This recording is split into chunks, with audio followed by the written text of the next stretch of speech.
Sur la plateforme pétrolière, la routine s'installait chaque jour. Le grondement continu des machines et l'odeur omniprésente du carburant composaient une symphonie familière. Pour nous, l'équipage, c'était comme une ville flottante en pleine mer, loin de tout mais étrangement rassurante. Le travail était dur, mais bien rémunéré, et chacun avait ses raisons d'être là. Certains, comme moi, cherchaient à économiser pour offrir un meilleur avenir à leur famille, tandis que d'autres fuyaient un passé compliqué ou cherchaient l'aventure. Nous étions une équipe soudée, avec nos habitudes et nos rituels. Les pauses café sur le pont étaient sacrées, un moment pour échanger quelques blagues, se plaindre de la météo capricieuse ou simplement apprécier l'étendue infinie de l'océan. La mer avait quelque chose d'hypnotique, une présence constante et paisible qui rendait l'isolement plus supportable.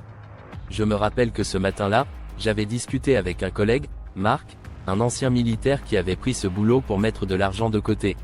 Il racontait ses exploits passés avec une telle passion qu'il en oubliait parfois où il était. L'ambiance était presque joyeuse, malgré la fatigue qui se lisait sur nos visages. La plateforme, massive, avec ses structures métalliques, se dressait comme une forteresse en plein milieu de l'océan. Mais même les forteresses les plus solides peuvent s'effondrer en un instant. Nous ne le savions pas encore, mais ce jour allait marquer le début de notre cauchemar. Le choc m'a frappé comme un coup de massue. La détonation a secoué la plateforme, me projetant violemment contre un mur métallique.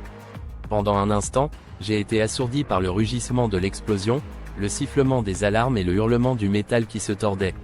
Le souffle de la déflagration brûlait la peau et la chaleur insoutenable semblait vouloir nous dévorer vivants. Les flammes jaillissaient déjà à plusieurs endroits, s'élevant en colonnes infernales. Il m'a fallu quelques secondes pour retrouver mes esprits. Je me suis relevé avec difficulté, les oreilles bourdonnantes et la vue brouillée. Autour de moi, c'était le chaos total.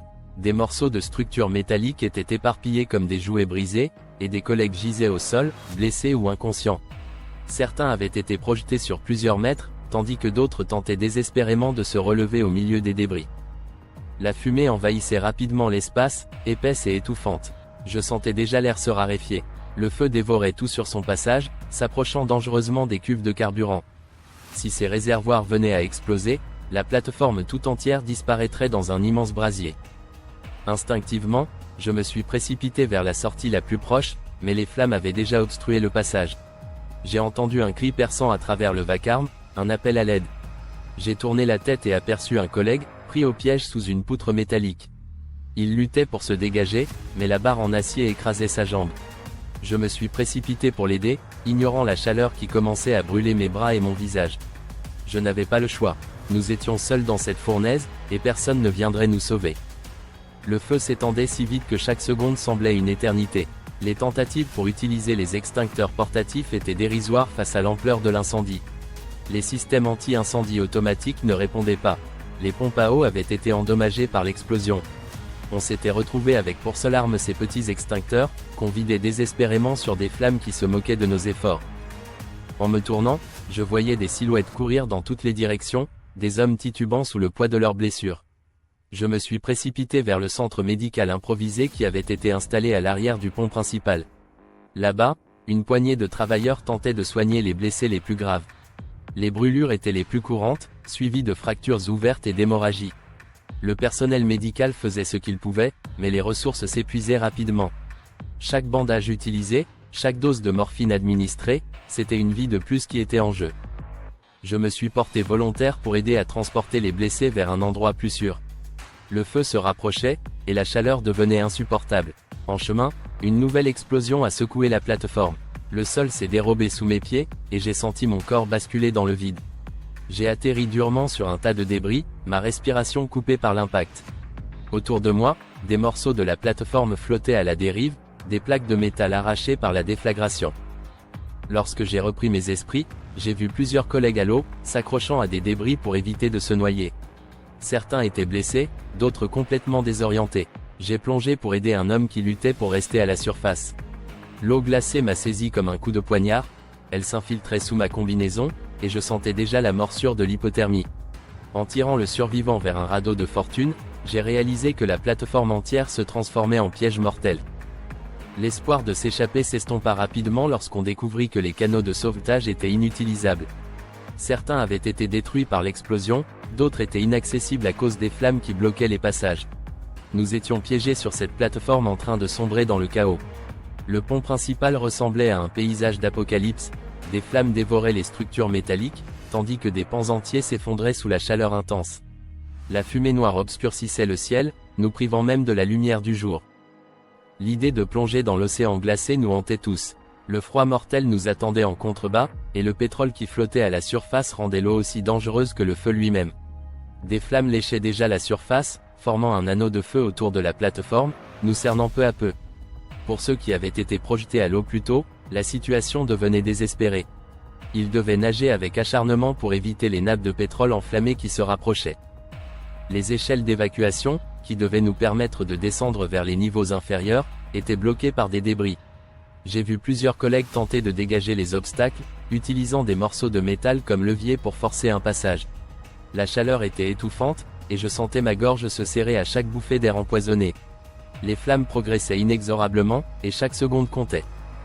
Nous nous sommes regroupés sur une zone relativement épargnée pour organiser nos prochaines actions. Il n'y avait pas d'autre choix que de dégager les passages ou de sauter à l'eau.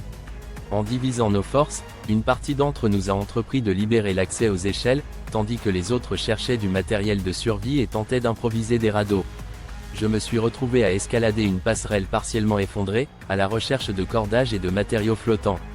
Nous devions nous préparer à quitter cette plateforme maudite par tous les moyens nécessaires. La fumée noire et épaisse s'infiltrait partout, remplissant nos poumons de chaque inspiration. Chaque bouffée d'air brûlait la gorge et m'étourdissait. La plateforme ressemblait à un fourneau géant, où l'air lui-même semblait être en feu. Ceux qui avaient été les plus exposés suffoquaient déjà, tombant à genoux avec des râles de détresse. Les plus touchés devaient être traînés vers les zones en plein air, là où l'air était légèrement moins toxique, mais même là, la fumée ne tardait pas à nous rattraper. Nous avons improvisé des protections en déchirant des vêtements pour nous couvrir le visage, mais cela ne suffisait pas. Les maux de tête s'installaient rapidement, et je sentais mes forces diminuer à mesure que les minutes s'écoulaient. La situation semblait sans issue, mais nous savions qu'il nous restait une tâche essentielle, ralentir la progression du feu. Avec les systèmes anti-incendie hors d'usage, il ne restait plus qu'à essayer d'improviser. Nous avons trouvé des tuyaux endommagés que nous avons reliés tant bien que mal au réservoir d'eau de mer. L'idée était de créer un jet assez puissant pour atteindre les flammes sur le pont principal. L'eau salée était notre unique espoir, même si elle n'aurait probablement pas suffi à éteindre l'incendie. C'était une bataille perdue d'avance, mais nous devions au moins essayer de gagner du temps.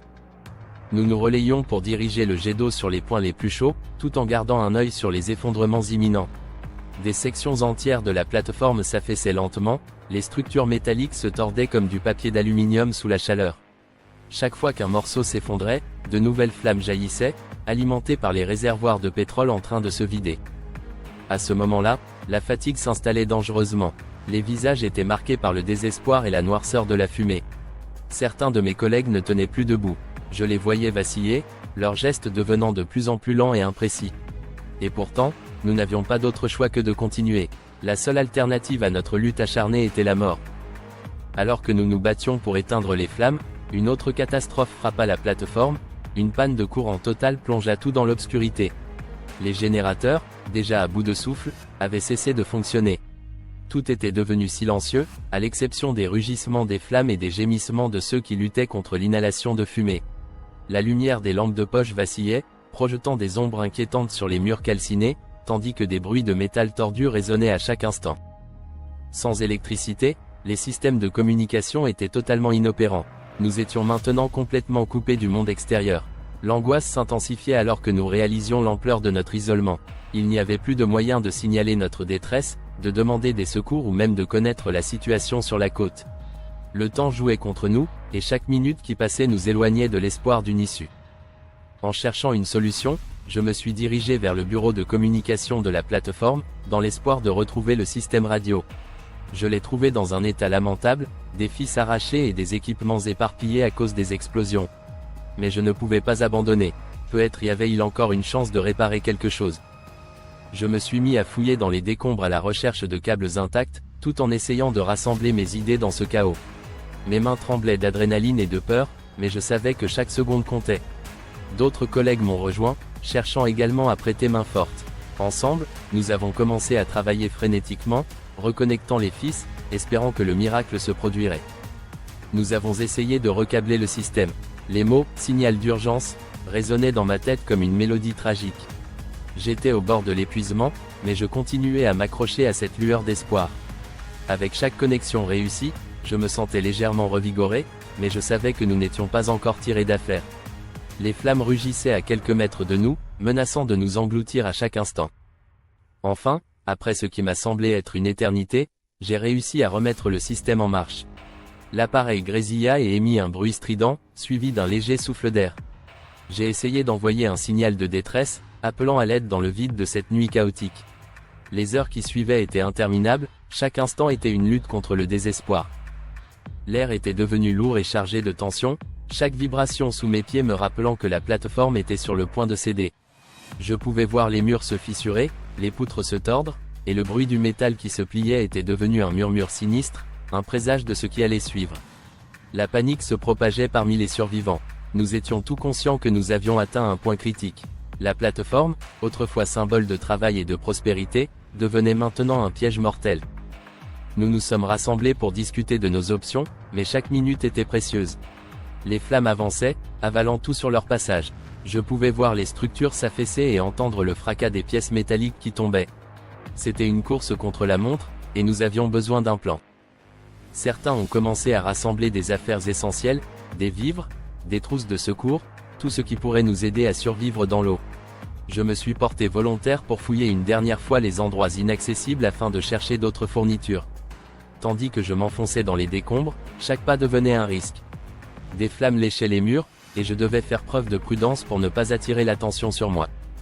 Le temps pressait, je pouvais sentir la chaleur insupportable m'envelopper, chaque inspiration me brûlant les poumons. Je savais que la fin était proche. Après quelques minutes d'une recherche désespérée, j'ai récupéré un petit sac avec quelques bouteilles d'eau et des barres énergétiques. Cela pourrait ne pas sembler grand-chose, mais c'était notre unique espoir. En revenant, j'ai trouvé le groupe rassemblé près de l'échelle qui menait aux niveaux inférieurs, mais les débris continuaient d'entraver notre chemin. Nous avons décidé de dégager le passage ensemble. Chaque effort était épuisant, mais nous savions que nous devions nous battre pour survivre. Les flammes étaient si proches que je pouvais presque les sentir sur ma peau. Juste au moment où nous pensions avoir dégagé suffisamment d'espace, un grondement sourd se fit entendre. C'était le bruit de l'effondrement imminent. Nous avons eu à peine le temps de réagir. Je me suis retourné pour voir une section entière de la plateforme s'écrouler, créant un nuage de poussière et de débris. Nous avons été projetés en arrière, et j'ai senti une douleur aiguë à ma jambe lorsque quelque chose m'a frappé. Mais nous n'avions pas le choix. Nous devions fuir. La panique a pris le dessus. Nous avons commencé à nous ruer vers l'échelle, mais elle était encore bloquée. Des cris d'angoisse retentissaient autour de moi. J'ai attrapé la main d'un collègue et l'ai entraîné avec moi. Je savais que nous devions nous regrouper pour survivre. Si nous perdions un membre de notre équipe, nos chances de survie diminuaient encore plus. La chaleur était écrasante, et je pouvais sentir mes vêtements se coller à ma peau. En évitant les débris qui tombaient, je poussais les autres à avancer. Le bruit des explosions résonnait tout autour de nous, chaque seconde devenant un combat pour la vie.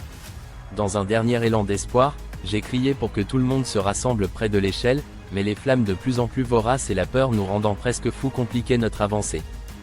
Alors que je me penchais pour aider un collègue tombé, je savais que nous étions à la merci de cette plateforme qui s'effondrait autour de nous. C'était maintenant ou jamais. Je me redressais, le cœur battant la chamade, et je me préparais à faire le saut final vers la sécurité, même si cela signifiait plonger dans l'inconnu. Juste au moment où je pensais que tout était perdu, une lueur d'espoir a traversé l'obscurité qui nous entourait. Au loin, j'ai entendu le vrombissement d'hélicoptères.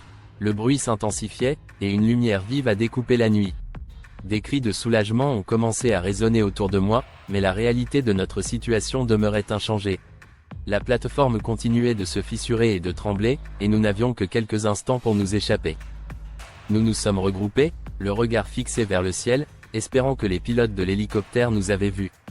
Des faisceaux lumineux balayaient les décombres, éclairant les visages couverts de suie et d'angoisse de mes collègues. Nous avions besoin d'un plan pour signaler notre position, mais il ne nous restait que peu de temps. Avec une détermination désespérée, j'ai cherché des morceaux de tissu qui auraient pu faire office de signal. J'ai repéré une vieille banderole accrochée à une structure voisine, encore visible malgré le chaos ambiant. J'ai grimpé sur un tas de débris instables, mon cœur battant à tout rompre, en espérant que l'effondrement ne se produise pas sous mes pieds. Je l'ai détaché et l'ai agité frénétiquement, criant et gesticulant pour attirer l'attention des hélicoptères. Puis, tout s'est passé si vite. Alors que j'apercevais les pales de l'hélicoptère se rapprocher, Un nouvel effondrement a résonné sous mes pieds. J'ai été projeté en avant, me rattrapant à une poutre métallique pour éviter de tomber. Des morceaux de métal et de béton tombaient autour de moi. L'adrénaline m'a propulsé, et je me suis relevé pour voir mes camarades se rassembler, déterminés à ne pas abandonner. Nous étions sur le point de vivre notre dernier acte de survie. Les hélicoptères ont commencé à descendre, des câbles pendant prêts à nous hisser vers la sécurité. J'ai pu voir des sauveteurs s'accrocher à leurs cordes, tendant les bras pour nous aider. Mais la plateforme, déjà trop affaiblie, semblait être à deux doigts de se disloquer. Je savais que nous devions agir rapidement. Chaque seconde était précieuse. Le premier groupe de mes collègues a été hissé en toute hâte. Les cris de joie mêlés à des larmes de soulagement remplissaient l'air alors que nous assistions au sauvetage de nos camarades. J'ai pris une profonde inspiration, ma voix étranglée par l'émotion, et j'ai encouragé ceux qui étaient encore présents à se préparer. Nous avions surmonté tant d'épreuves, et il ne nous restait qu'un dernier défi à relever. Quand mon tour est finalement arrivé, j'ai gravi la corde avec toutes les forces qu'il me restait. La chaleur brûlante sur ma peau, la peur de tomber me hantait, mais je ne pouvais pas me permettre de faiblir. Alors que je grimpais, j'entendais le fracas des débris tombant derrière moi, les flammes qui rugissaient, mais j'ai gardé les yeux fixés sur l'hélicoptère qui m'attendait. Je suis enfin arrivé au bord, et un sauveteur m'a saisi, me tirant à l'intérieur avec une force désespérée. À cet instant, je me suis senti soulagé, mais je savais que le danger n'était pas encore écarté.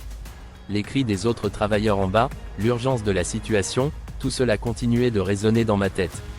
J'ai regardé en bas alors que l'hélicoptère prenait de l'altitude, découvrant la plateforme, ce géant de métal et de feu qui était devenu notre prison. Alors que l'hélicoptère s'éloignait, un fracas assourdissant m'a fait sursauter. Je me suis retourné juste à temps pour voir la plateforme se plier sous son propre poids, puis s'effondrer dans un nuage de fumée et de débris. Mon cœur s'est serré à l'idée de ce que nous avions perdu, de la lutte que nous avions livrée et des amis que nous avions peut-être laissés derrière nous.